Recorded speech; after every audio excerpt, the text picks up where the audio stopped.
Let's dive right in. From Portland, today we're tracking a tragic ice encounter in Florida. NBA Commissioner Adam Silver says Moda Center talks are off track, and New York just froze plans for new large data centers.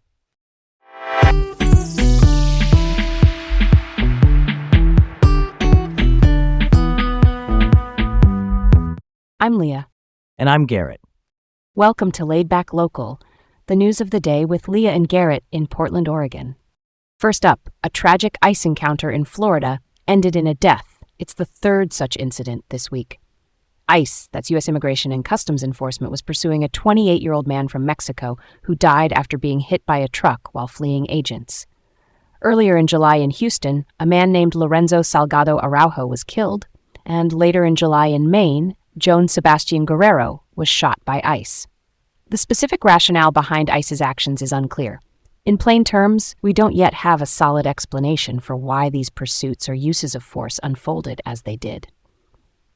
The stakes are huge here, because repeated fatalities raise hard questions about ICE's operational policies, how risk is assessed in the field, and how the public can trust these processes. Yeah, that hits different. 3 deaths in a week is not normal and not acceptable. When the reasons for these tactics are this unclear, it points to a need for real transparency and accountability, open explanations and independent review so people can see what rules were followed, what judgment calls were made, and whether those rules actually protect life in fast-moving situations.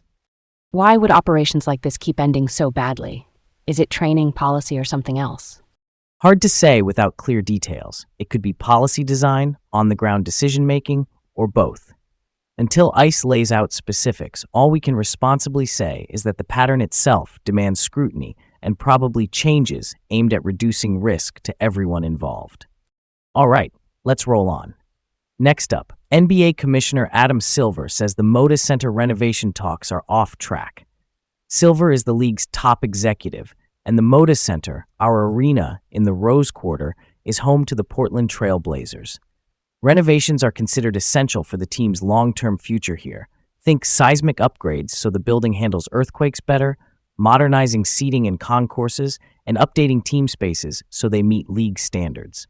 Big arena work is tricky. Financing needs to be nailed down, construction has to fit between seasons and concerts, and you've got city processes to clear. The NBA expects a credible plan and timeline. If Portland drifts, it risks lost events, unhappy fans and sponsors, and those uncomfortable questions about stability that, no one here wants to entertain. I'm with you on the urgency, but I'm optimistic. Getting the Moda updated is a real community win. It supports jobs on game nights, boosts restaurants around the Rose Quarter, and gives fans a safer, more accessible space. The challenges are real, but a clear, funded plan could turn this into a revitalization moment for that whole slice of the city. Okay, let's move on. New York Governor Kathy Hochul, that's the state's chief executive, just put a moratorium on new large data centers. A moratorium is a temporary pause. In this case, it's meant to examine environmental impacts like heavy electricity use and water needs for cooling massive server halls. New York is the first state to take this step. That's a big signal. If servers are the backbone of our online lives, then these buildings are the warehouses that keep the internet running, and they constrain local grids and water systems. The broader implication is that tech infrastructure might need stricter siting rules, cleaner energy guarantees, or tighter efficiency standards to grow without overloading communities. Bold move, and honestly, probably necessary in places where power and water are stretched. It's surprising New York is first. That could nudge other states to ask tougher questions about siting and sustainability. If this sparks better standards, like more renewable energy or smarter cooling, that's a model others can adapt without turning off the innovation tap. Let's switch it up. The Trump administration revoked the Public Lands Rule, which had prioritized conservation on lands managed by the Bureau of Land Management, or BLM. That's the federal agency overseeing more than 15 million acres in Oregon. Without that rule, more wilderness areas here could be open to activities like lithium mining and logging. Lithium is a key metal for batteries in phones and electric cars. Opening areas to extraction can boost supply, but it can also fragment habitats and affect water and soil health. This is a shift back toward what's called multiple-use management. In simple terms, balancing everything from grazing to mining to recreation, with less emphasis on conservation first. Long-term ecological impacts are debated, but one clear data point is public opposition. Reportedly, about 98% of comments opposed the rollback. That's heavy. It's disappointing to see protections thinned when public feedback is that strong. I get that energy transition needs materials, but Oregon's landscapes, our watersheds and wildlife corridors, are not easy to replace. Aligning policy with conservation values and community input feels crucial. Why step back from a conservation-forward rule if nearly everyone who weighed in said don't do it?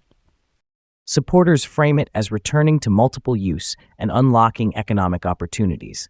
Critics call it deregulation that overlooks environmental costs.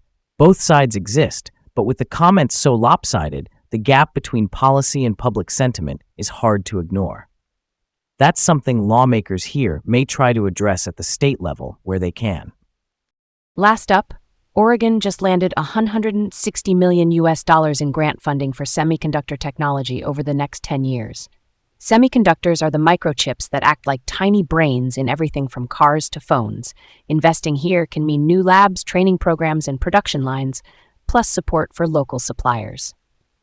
The economic upside is jobs with good wages and a stronger tech ecosystem. The collaboration piece, state agencies working with federal partners and local companies, can help turn research into real products faster. Yeah, that checks out. This kind of long-term money lets schools, workforce programs, and manufacturers plan together. If we build the talent pipeline and the lab-to-fab path, fab just means chip factory. Oregon can lock in a leadership role and spread benefits beyond the core tech hubs into more neighborhoods and small businesses. Thanks for tuning in to Laid Back Local, the news of the day with Leah and Garrett in Portland. Have a great day, and come back tomorrow for more.